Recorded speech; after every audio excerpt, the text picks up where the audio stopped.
Greetings and salutations, good people. I know. Y'all have not heard from us. Michael Jordan and Scottie Pippen have not been doing our due diligence. We fell short, but it's okay. We back. And we got a special guest with us today. And she's going to help us think clearly and learn about love and all that good stuff. So, you know how I do. Let's start here. If I were at the Apollo Theater and I were introducing you to speak on the big stage to an audience of people, introduce yourself. Wow. You don't even walk me in a little bit. You didn't even try to court me on my relationship and trying to you just put, Wow. just put it in. Okay. So anyway, I'm Alex Young, Dr. Alex Young. I'm a clinical Dr. Alex. Put some respect on your name. Yes. And I'm a clinical psychologist by trade and profession. Yeah. I'm a doctor too. You are? By Grey's Anatomy, ER, the Okay, pit. all right now, okay. So that's my background. I'm a clinical psychologist, and I practice. My name that I go by is LaShawn, but my book name, my author name is Alex Young. So what do you specialize in? Adults. Oh, grown people. I wanted to do children at one point because I really, I love children. I love working with children.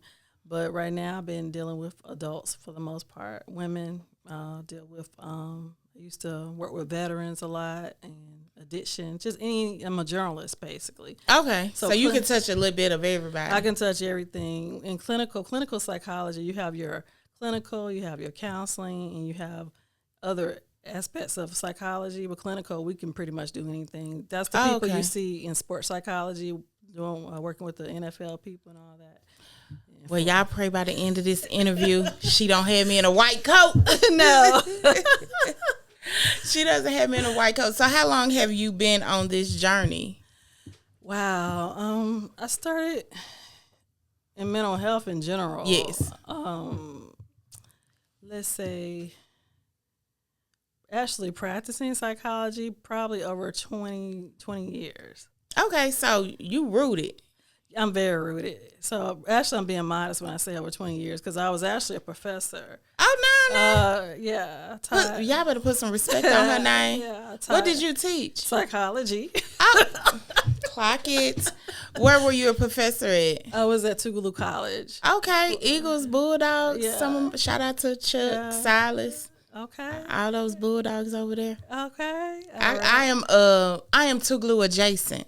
Okay. Yeah, I go to Tougaloo for their homecoming and their Founders Week. Okay. That's good. Okay. I am Tougaloo. You're doing better than me. I need to do better because I'm also an alum of Tougaloo as well. So I graduated from there.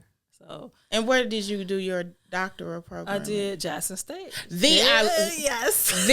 I love Jackson State University. Yeah. So I've done a little teaching there too, and I taught at a couple of other community colleges in the area, Strayer University. Okay. So I've taught in so many different places.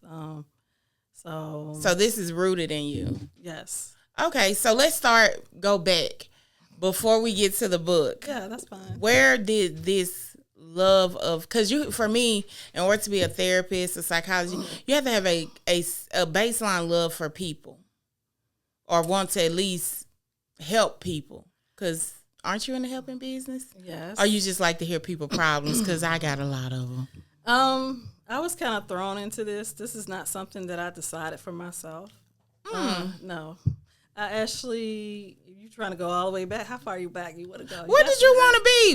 What did you? I wanted to be an artist, interior decorator, architect. So you are very creative. Yes. That's where the book came from. Maybe so, probably. That's part of it. I'm shrinking to shrink, y'all. Yeah, that's fine. Maybe I need some shrinking. What are you talking about? Yeah. So I started all the way back, and when I was in college, I only applied to one college because I really didn't want to go to a traditional college. I wanted to go to a fashion school in Atlanta. Okay. And fashion school or whatever, art school, you do different things. You touch on a lot of different things. So I only applied to one college. I got into Tougaloo, and from there, I didn't even know what I wanted to do. You just went. So how did you decide that this was going to be psychology was going to be your major? I met this teacher. She was a little different and kind of inspired me to really understand what psychology is. And then we got into Black psychology and why African Americans do the things they do and why we do the things that we do and why people act the way they act and how this is affecting our psychology. So that was really the root of it, to really understand. It was like a combination of history, understanding your history and understanding who we are. Like, we don't become who we are until we know where we came from. Okay. It's like intergenerational. And so if you don't have that understanding, you'll continue to make the same mistake over and over. So that was like it was really deep. You're looking at me like, really? Ain't me for you go that deep? No, I was ready. I was ready because really ready? I was ready. Alex Roots, I was ready. So it went really deep that way. So while I was at Tougaloo, I think at that time, one of the first books that we had to read as part of our, let's say, for freshmen, like freshman orientation is the Miseducation of the Negro. Okay, I read that book. Yes. Shout out to my professors at the I Love Jackson State University. I read the Miseducation of the Negro, and we had a detailed discussion in class. Yeah. And me and my now frat brother, we were not frat brother and sister at the time.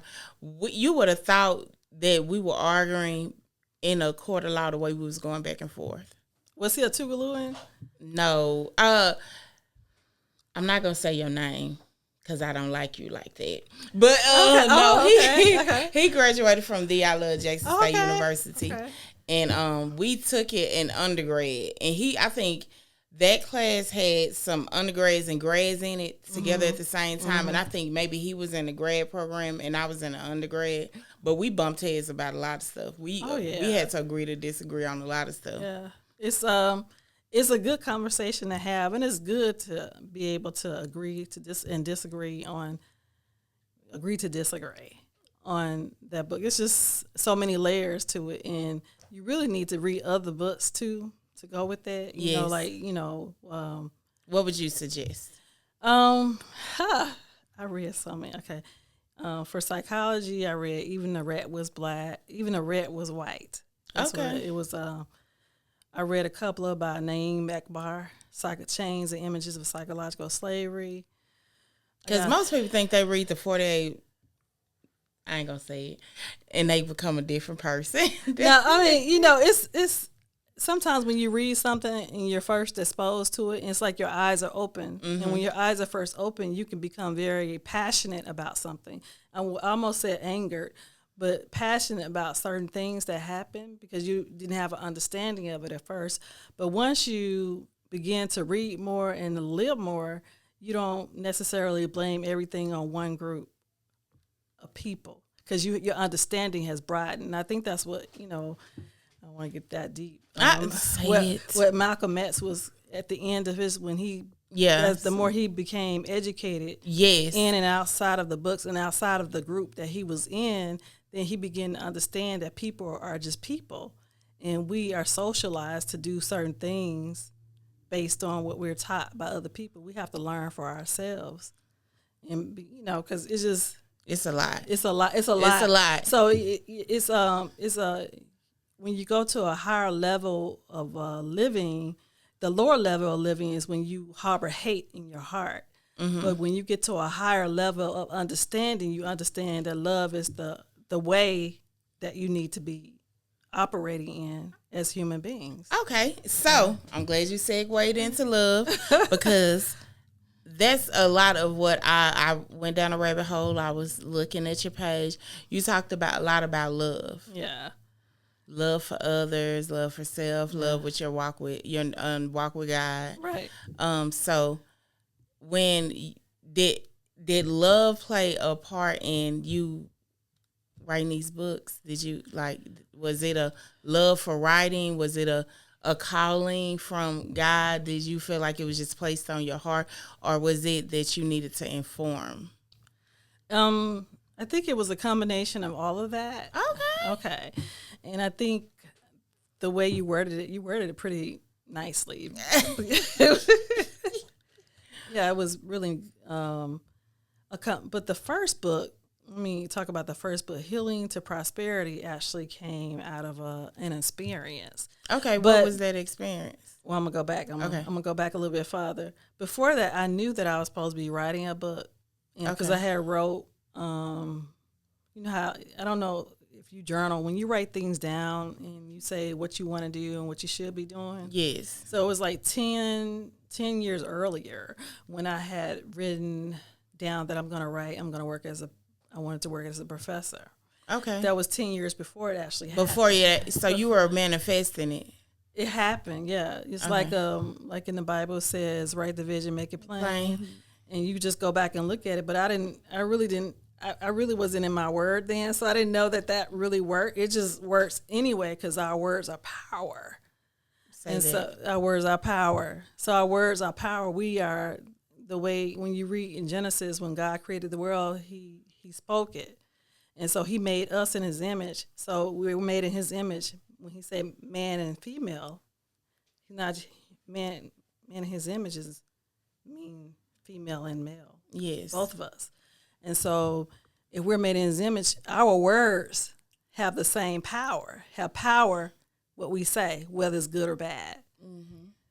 You know how people say self-fulfilling prophecy in the world, but it actually does happen when you think on bad things all the time. It's in psychology like that too. We teach this. We do that in therapy too. By the way, yeah. So you're a practicing therapist. Yes. You taking clients? No, I'm not taking clients. I was trying to get y'all some help, people. I was trying. Not right now. I might soon be taking clients, but I'll let you know, because hopefully this won't be our last interaction. Yes, I had to put that plug in. Yeah. So I wasn't going to let that go. Yes. Yeah. So so you said love. Okay. What is love for you? And that's a complicated question, because for me, I've been talking about it for a while. Yes. But I now have an understanding that God is love. And the things that represent the characteristics of him is what love is. And the more I begin to read in his word and understand his word, I begin to understand what love's supposed to look like. Because what I thought love was not love. Like it. So in the first book, you got to read the first book. Okay. Healing to Prosperity. That's been what happened now. Yeah. Okay, let's go there. Let's go there. So Healing to Prosperity is and I don't want to give the way the ending and what happens and everything, but I'm going to give you. So when you talk about Healing to Prosperity, I believe that book was given to me to write by my Heavenly Father. Okay. And the reason being is because I actually went through an experience, and during that time, after that experience that I went through, there was a lot of healing that I had to go through. So it was a trauma that I experienced. So that book actually deals with trauma, and I thought the book was supposed to just focus on women, but I've gifted it to men, and I've spoken to men who read it, and they read like the first few pages and they start crying. Okay, this is emotional. Yeah, so it's pretty emotional. So it's like the first one is like a workbook. So it's like you read the story, and the young lady is telling a story about her life, and then it asks you questions at the end of each chapter. So it's interactive. It's very interactive. And so I've had people, kind of share their testimony, after reading the book, and it was like, wow, this is heavy, because it's a taboo subject when we talk about any type of trauma, any type of domestic violence, any type of intimate partner violence, any type of molestation, any type of abuse. And, a lot of times we want to, I'm just writing because I'm a female, I'm writing from a female perspective, but I didn't think the male Yes, But you know, as Black people, we're always taught what goes on in this house stays in this house. Like, I'm not gonna say every family.